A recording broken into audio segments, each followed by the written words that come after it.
On February 24, 1933, gangsters gunned down Dennis Ziegler here in Chicago. Ziegler died in his son's arms. He leaves behind 11 children and his wife, Edna. I'm Lissa Morgans, and you're listening to Call Edna. Previously, on Call Edna, on February 23rd, 1932, Maloney and Lynch chased Ziegler through the street in the area of the Board of Trade building in downtown Chicago. On the one hand, the International Union, under Huddle, stated that he wanted to limit jurisdictional disputes between locals and increase the union's collective bargaining strength by merging them together at this time when jobs are more scarce during the Great Depression. On the other hand, Huddle was interested in consolidating his own personal power and resources, and he decides to create Local 150 because he realizes he can't infiltrate Bruce's local. So instead, he's going to transfer all of the power, jobs, everything from Bruce's union to Local 150. And you may be thinking that based on all this information about Bruce's union, that we need to add Arthur Huddle to our list. But he's not alive by the time Bruce is murdered.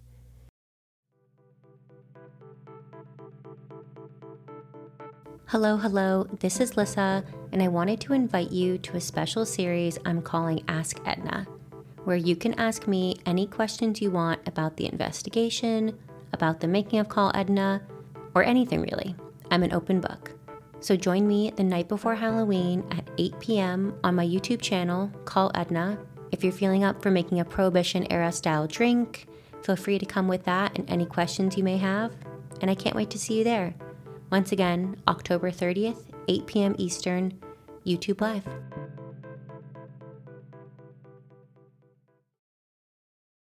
Episode 4. The Racket. Hello and welcome back to Call Edna. Before we start today's episode, I wanted to share the story of how I learned about Bruce's murder. Here's my mom.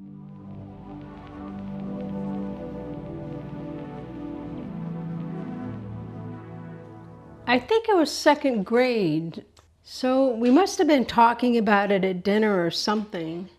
And the next day you went to school. And then when you came home, I think the teacher called me and said you were upset, and I didn't understand anything.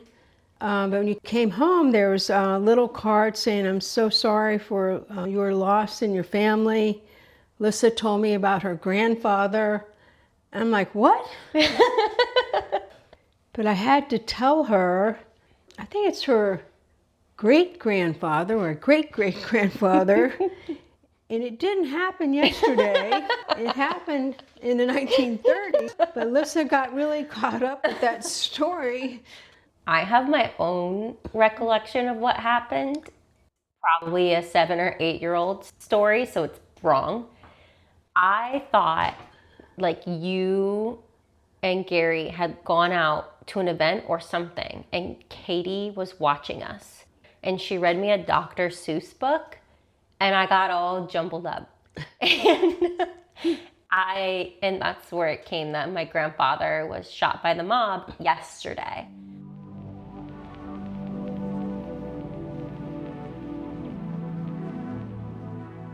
So this is my official apology to my 2nd or 3rd grade teacher. I am so sorry for lying. And getting back to our story. Now that we know what happened at Bruce's union from the court's perspective, I wanted to dig into the gangsters involved in labor racketeering, who are connected to Maloney.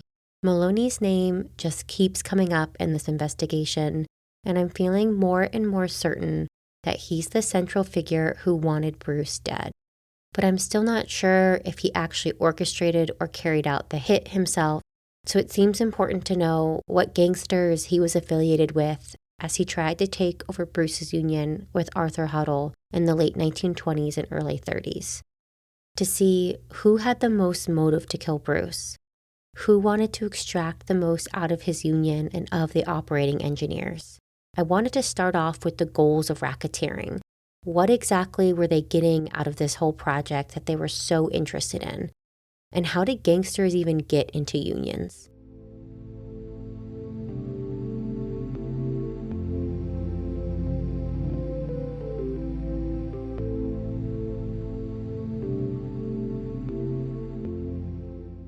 Starting with the ways that gangsters got into unions, there were sort of two goals of racketeering that they had. The first is that they would muscle into the union and start taxing it. And this is exactly what we saw with Maloney with Local 569. So they would place a mobster or someone loyal to them on the union payroll, primarily in an executive membership position, and then force the union to agree to cooperate with them and their every whim or be killed. And they wanted control of the union so that they could gain access to union funds, contracts, sick and death benefits, pensions if applicable, real property like Cadillacs and cars, and the union treasury. And again, this is exactly what Huddle and Maloney first try with Bruce's union. But because of the success in the court system, this doesn't seem to work. The second way gangsters made their way into unions was actually not through the union at all, but through trade associations. I like to call this a double tax system, because by establishing or taking over already established trade associations, organized crime was able to take a cut from each end. By acting as the trade association, their role would be to connect employers with employees. So they would gain control of the market of the service or good, and then they would charge for their services. So you'd be charged to work with the trade association. And there's something about the way that also unions are set up during this time that racketeers are poised to enter them pretty easily because the industries are rather consolidated. So, for example, it was common for unions to have exclusive contracts with employers, and that could include a set industry price in a set territory. For example, for Bruce's union, they only operated in Cook County. So if they were the only union providing that type of work in Cook County, possibly they could set a firm price for their services that would not be subject to any competition. And this is where things could potentially get a little sticky depending on the service being offered and exactly how this goes down. But you run into the realm of this being a collusive agreement. So something like price fixing or market division, or even sometimes with bid rigging as to how projects are set up. And this was illegal at the time. But otherwise, the ways these industries and unions are structured make it pretty easy and well-primed for racketeers to come in and just control whole industries.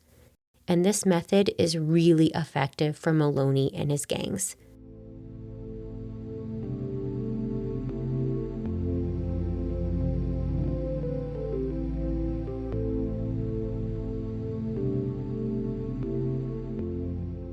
Beginning in 1928 and 29 is where we first start to see Maloney consolidating power with Huddle, and also there's an immediate connection between some different gangs and Maloney. There's a fantastic Chicago Tribune article from March 26, 1943, that gives us the lay of the land for Maloney and his gangsters. Quoting from the article, "In all of the stories of Chicago unions seized, looted, and run by gangsters, there is none to match the strange story of William E. Maloney and the case of the International Union of Operating Engineers. Leading roles are played by Maloney and his shadow, John I. Lynch. They are the front men, but in the supporting cast, there are killers, terrorists, strong-armed men of three of Chicago's most notorious gangs. First, the outlaws headed by the late George Red Barker and the late William J. Three-Fingered Jack White. The Tuohys, and then the Capones. In the cast, too, are Marcus Studdy Looney, Big Mike Corazzo, and the innumerable lesser guerrillas of the caliber of Dan Tagnotti, one gangster whose enemies hated him so much that they killed him on Christmas Eve, 1931." End quote. From this article, they assert that there are three main gangs that Maloney is associated with, and then these other small players. And his first association does come with an outlaw gang made of George Red Barker and William Three-Fingered Jack. And they're recently out of prison for armed robbery and gang robbery in the late 1920s. And they start taking over what are considered to be outlaw unions, aka unions that are not affiliated with the American Federation of Labor. And they start with this classic story with James Lefty Lynch. So Lefty is the boss of the coal teamsters, and Barker approaches him in pretty typical style. Barker shoots him, classic, but doesn't kill him, and then threatens to kidnap his children. This is a pretty classic tactic of this time. Kidnapping was very popular. And in response, Lefty leaves his post. On the next meeting of the coal teamsters, Barker goes into the meeting and he brings his friends with him, all heavily armed, and he asks the group where the boss sits. They sort of gesture at Lefty's chair, and Barker sits down, asserting that he's the boss now. And it's really important who he brings with him, because he's associated with Maloney at this time. I don't see right away that he's Capone affiliated, so I wanted to know who his friends are and why. The first person who comes with him to Lefty's meeting is Marcus Studdy Looney. He was also mentioned in the article. Quoting from the Urbana Daily Courier from November 2nd, 1932, Looney is a Southside labor racketeer and business agent of a Teamsters union. And he's someone who sort of moved from gang to gang in Chicago, and he's eventually recruited by Joe Torrio, which eventually becomes the syndicate under Al Capone. The next person is William O'Donnell, nicknamed Klondike. According to the Courier article, he is, quote, the leader of the powerful West Side O'Donnell gang. But as time goes on, that gang is not as powerful as it once was, so we're starting to see him at this time become much more affiliated with people in Capone's gang. Next, we have a familiar face, Charles Fischetti. I didn't give you his nickname before. It's Trigger Happy. Quoting from the Courier article, he is a close friend and former bodyguard of Al Capone.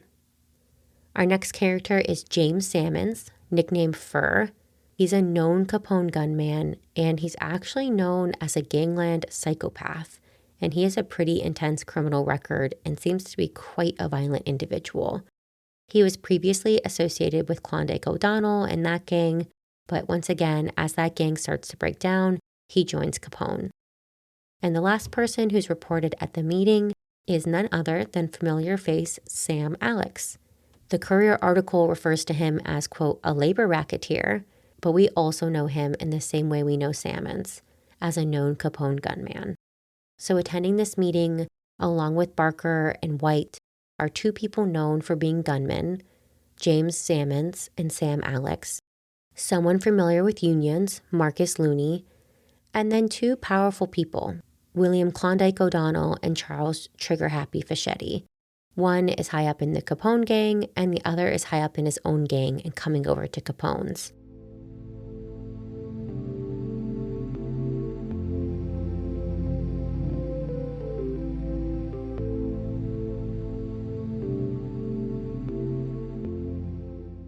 So this is a pretty stacked list of people.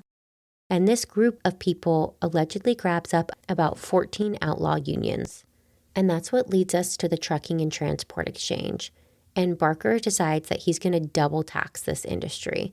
So that means he's going to set up a trade association, and he's going to both extract money from the unions who have to participate as well as the employers. And through this, White and Barker seize the industries of hauling coal, sand, and gravel. And in order to use those industries then in Chicago, you had to join their trade association, and you had to pay fees to the association. And these are not low-level fees. These are high-level fees, $400,000, $500,000, large sums of money going to them, and that way they control this industry. And this was a really effective way of double taxing the system. And you may be thinking, how does this relate to Bruce and Maloney? Not only was it effective in controlling the industry you were taking over, now you monopolize that industry and can use it as leverage to get into other unions. And this was particularly effective in the construction industry.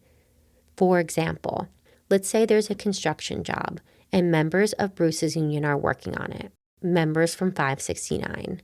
In order for them to complete their jobs, they might need to use some sort of hauling. Maybe they're installing statues and they need stones to be hauled towards them.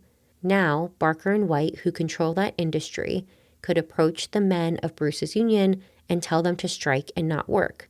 And that if they won't strike, the haulers who are bringing in their supplies are just not going to show up. And now the workers like Bruce are faced with a predicament. One worker described this as pulling everything on wheels off. And this is where Maloney gets involved. If you were part of Local 150, you would never be told to strike or pulled off a job. All of a sudden, all the industries that were controlled by all the different racketeers would work in your favor. But if you worked with Bruce's union, a union that was against the racketeers and against all those industries, all of a sudden you would be quite isolated and have little options of how you were going to work. So it was Maloney's way of getting people to join Local 150. With Barker and White controlling multiple unions and having a partnership with him, he could force people to join his Local 150, instead of outlaw locals like Bruce's, in order to gain more power for himself. And it makes sense that they went with this tactic given Bruce's union, because it was putting up quite a fight and also getting a lot of success in the judicial system. So they had to think of different ways as to how to get people to join 150 as opposed to staying happily in Bruce's union. And this was one of those ways.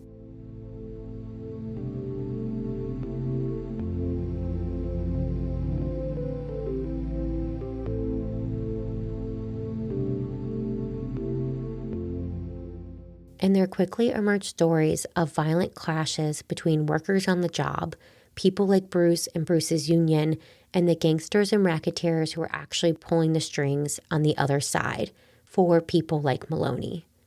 One example is from 1930, the Santa Fe Railroad Project. And that project had members of Local 464 who refused to join Maloney's 150. And they were laying concrete between the tracks in the yard. They're approached by a racketeer and gangster, Dan Tagnotti, who's affiliated with Maloney and Barker and White. And he tells the workers to stop their job and go on strike. The engineers of 464 had been workless all winter, and so they protest. They don't want to strike. But they're told by Tagnotti that they had to go on strike because the truck drivers refused to work with them now, and the drivers would only work with them if they joined Local 150. And this is because White and Barker controlled everything on wheels. And there are multiple instances with this man, Dan Tagnotti, where he would go to work sites and tell different employees to stop working. This actually leads to unions hiring protection, so that when gangsters and racketeers showed up to their work site, they had armed guards guarding them as they worked. To me, this was unimaginable, that I would be working at a work site and I would literally have to have armed guards from a different gang protect me just so I could complete the job. And there's one such incident where gangsters from Tui's gang show up to protect suburban union workers. The union is run by a man named Timothy Lynch, and they're approached by none other than Tagnotti, who is still Maloney affiliated. And both sides point machine guns at one another and threaten to kill each other. Eventually, calls are made to Maloney, and there's a more civilized meeting, and it's worked out that Lynch's men, the union men, were going to get more money, and no one would be killed that day. And also that Lynch's men, who are associated typically with suburbs of Chicago, would then stay out of the city for work. However, even though everything was smoothed over on that day, a month later, the union worker, Timothy Lynch, is murdered. And later that year, so is Tagnotti, probably because he wasn't able to complete the job of pulling the workers off the task. So this is a very violent atmosphere for everyone involved, and there are a lot more people, as we're finding out, who were murdered besides Bruce. Like a truly astounding number on all sides. And things only get messier as we enter 1932. So we're about a year from Bruce's murder, and we're a couple years into the amalgamation project and fighting it in the court system, the first injunction beginning in 1929. And despite all the success in the courts, racketeering has really taken off. And we see Maloney continuing to gain power, particularly after Arthur Huddle's death, because there's a power struggle between the man who takes charge of the International and the man who wishes he had taken charge of the International, and there are threats made between the two. So Maloney is asked to step up and support the International, and he's asked by the new head, who's intending to speak at an event, for help. And so Maloney sends bodyguards from Chicago for him. And I thought it was really important who he sent, because this would be the list in 1932 of who Maloney favored working with the most and who would definitely protect and shoot someone for you. So the bodyguards he sends for the new head of the International's event are Red Barker, Murray Humphreys, Charles Fischetti, Fur Sammons, and one new character, Claude Maddox, nickname is Screwy.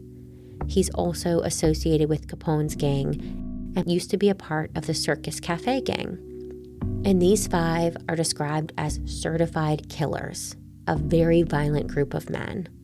And because Maloney sends these men to help protect the new head, he really cements his connection with the International, and we'll see that connection only rise as he becomes president himself in 1940.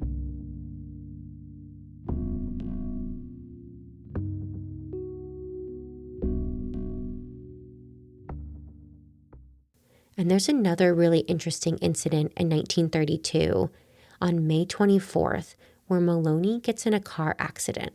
And it's fascinating to see who gives him a large gift while in the hospital. And I thought this account was very interesting because when a loved one is in a hospital or someone you care about or need something from, I think that's the time where you'd really show your true colors. So receiving a large gift from this person was a really big public statement. And he receives a gift from Mike Carrazzo, who is the boss of the Street Cleaners Union. And he sends him, according to the Chicago Tribune article, quoting, "a magnificent floral piece, a horseshoe that almost touched the ceiling of the hospital room and half as wide. In huge gold letters along the curve of the horseshoe was the message, 'Good luck, old pal,'" end quote.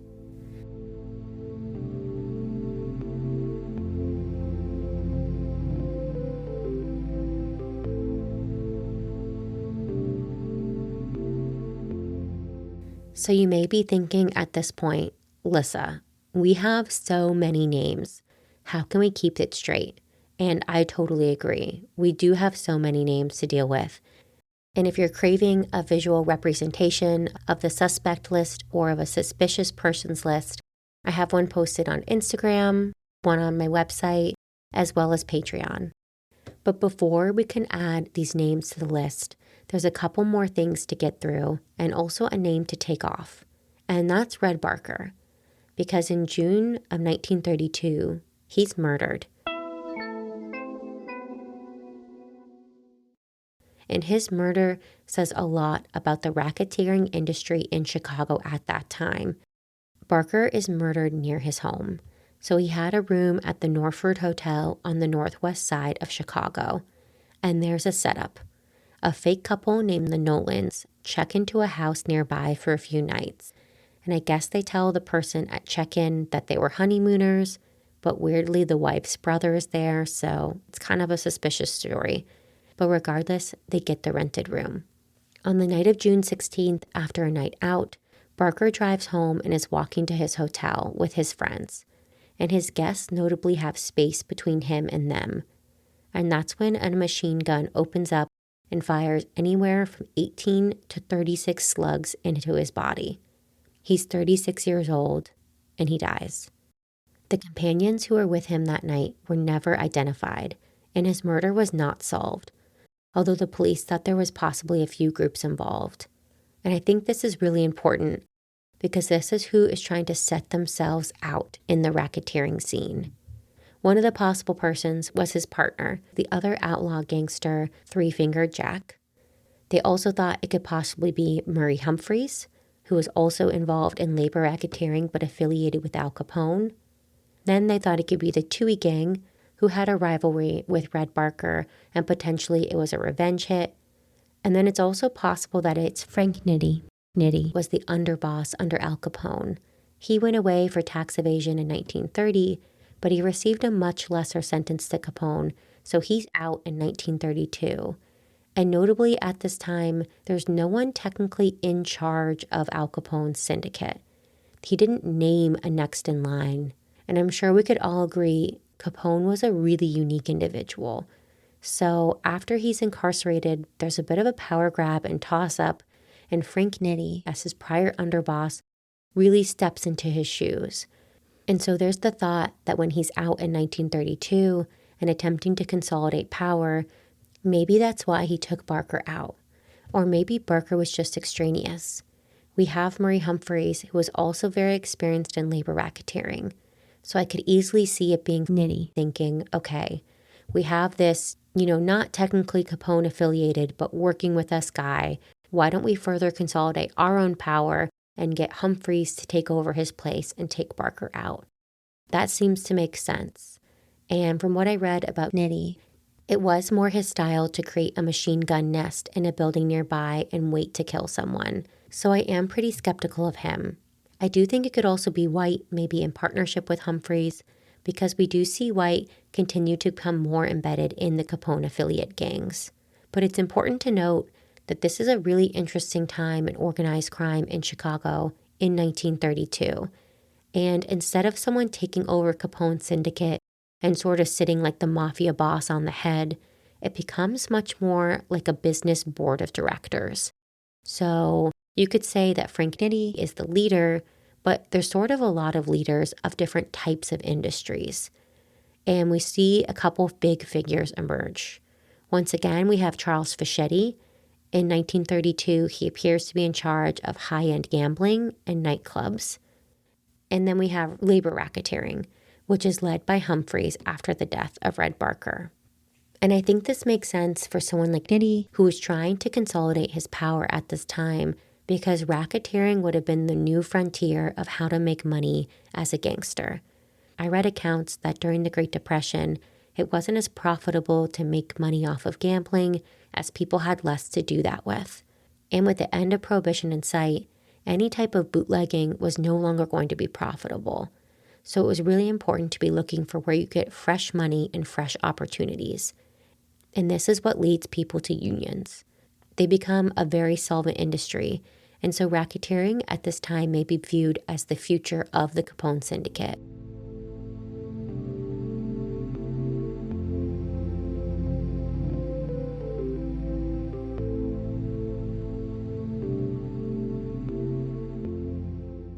So where does that leave us? We have a lot of names from this episode, and I wanted to go over the main boss groups in organized crime to sort of see who are we looking at here? Who had connections to Maloney in the 1930s who would have helped him carry out a hit on Bruce?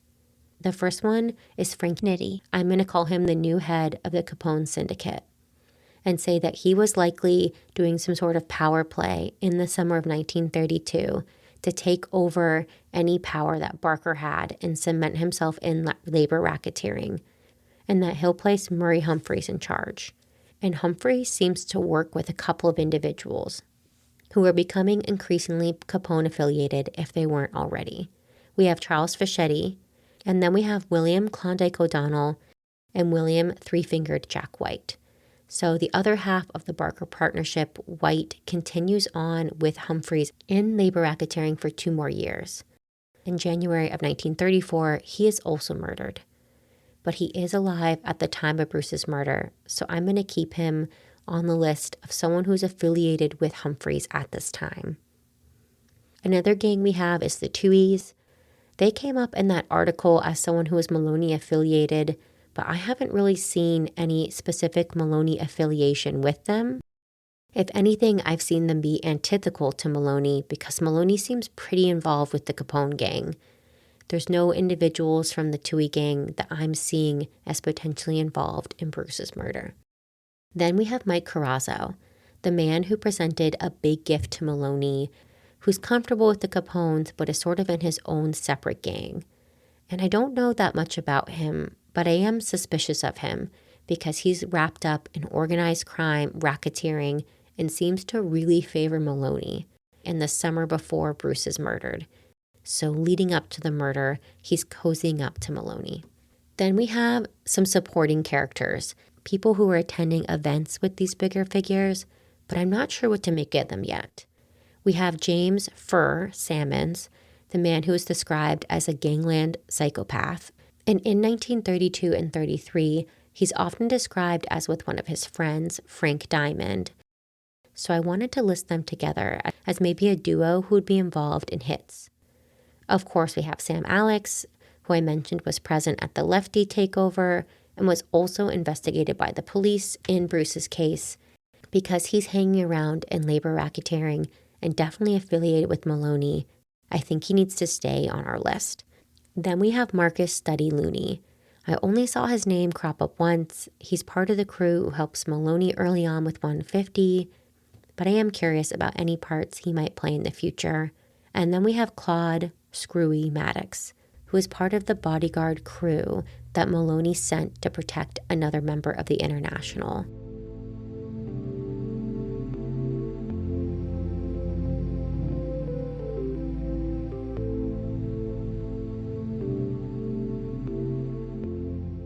And although there were a lot of union and racketeer takeovers in the 1930s, I did want to mention that some unions did prevail.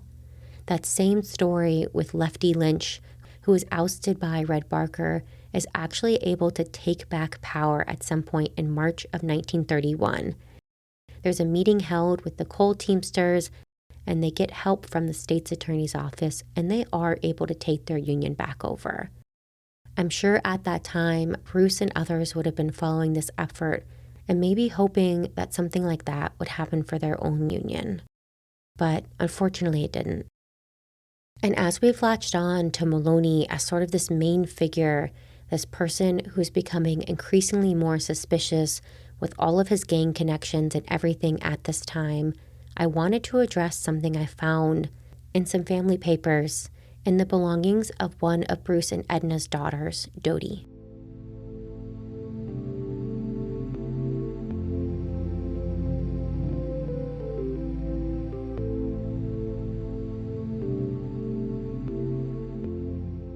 There's a letter from May 1st of 1961 addressed to Robert F. Kennedy. Yes, Bobby Kennedy, not the other one. The Attorney General of the United States at that time with the Department of Justice. Subject line reads, "Your reports on the Ziegler case." Quoting from the letter, "We congratulate you on your appointment and wish you success in your undertakings as Attorney General of the United States. We have prepared the enclosed summary of facts and comments pertinent to the murder case of Dennis Bruce Ziegler. We hope to hear from you in the near future," end quote. And Dodie put together an incredible collection of newspaper clippings that had resurfaced at that time because of our nefarious character, William Maloney.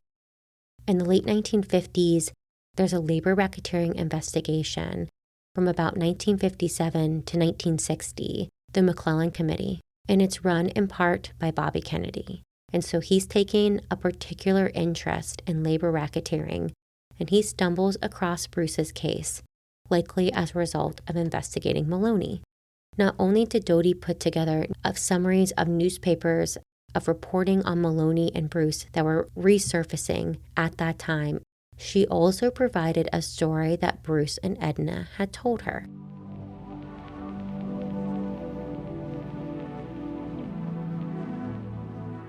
Quoting from her correspondence, "If money and power had been our father's objective, he needed only to name his price to become a wealthy man too. But such was not his goal. From time to time, these racketeers offered him huge sums of money as an inducement to abandon his fight against their corruption, but he would not be bought off. On one occasion in particular, Pop came home from work one evening and said to Mom, 'Mother, how would you like to live on Lakeshore Drive with a beautiful fur coat and a Cadillac?' And he went on to tell us that he was alone in the office that day when Maloney came to visit him. He said, 'Bruce, we want you to step down.' 'What do you mean?' said Pop. 'We want you to give up the fight and go along with us,' said Maloney. And he put a huge roll of bills on the desk. 'Here's 50 grand, and that's only a start. "You know I'd never go along," said Pop. Pulling out a revolver, Maloney put it to Pop's head and said, "It's either that or this." Indicating the money, Pop said, "Well, it will never be that." Maloney picked up the 50 grand and left. Pop said he would never forget the feeling of that cold steel against his temple, end quote.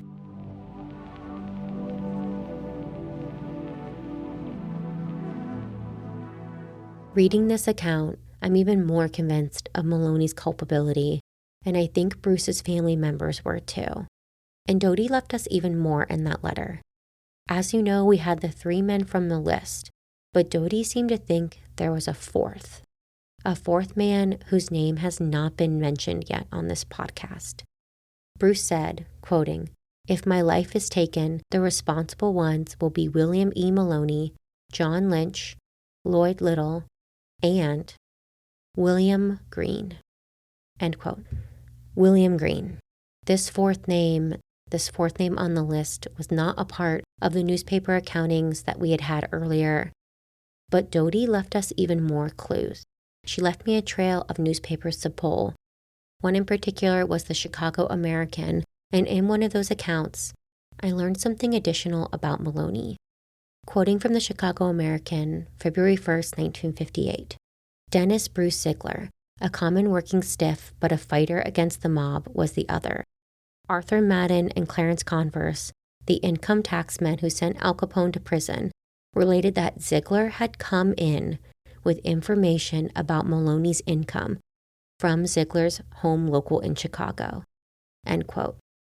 To me, this is breakthrough information. This is more than Bruce was just trying to fight the amalgamation process for Local 569. Bruce potentially had tipped off federal investigators of tax fraud for William Maloney. And to me, that's his biggest motive for murder. Not that he's just trying to stop the amalgamation of his local, but that he's actually trying to aid in putting Maloney behind bars. And this article also mentions William Green. William Green was the then president of the American Federation of Labor. That Bruce approached him in the months leading up to his murder, saying that there was a lot happening at his local that he needed help with. But Green shrugged him off, saying that Bruce was against the Brotherhood and was just trying to split the unions. In these accounts, just like the accounts of Clarence Doneth that we spoke about in last episode, are all epitomized in Senate testimony as part of the McClellan Committee and Robert F. Kennedy's investigation and what was going on with labor racketeering in the late 1950s and early 60s. I'm sure we've all heard of people like Dave Beck or Jimmy Hoffa, but they were also interested in Maloney. That's what spurred Dodie to write her letter, and the testimony from the Senate committee is so interesting because it has the accounting of Bruce's letters that he wrote to William Green leading up to his murder. And we'll read those letters as part of next episode in the committee.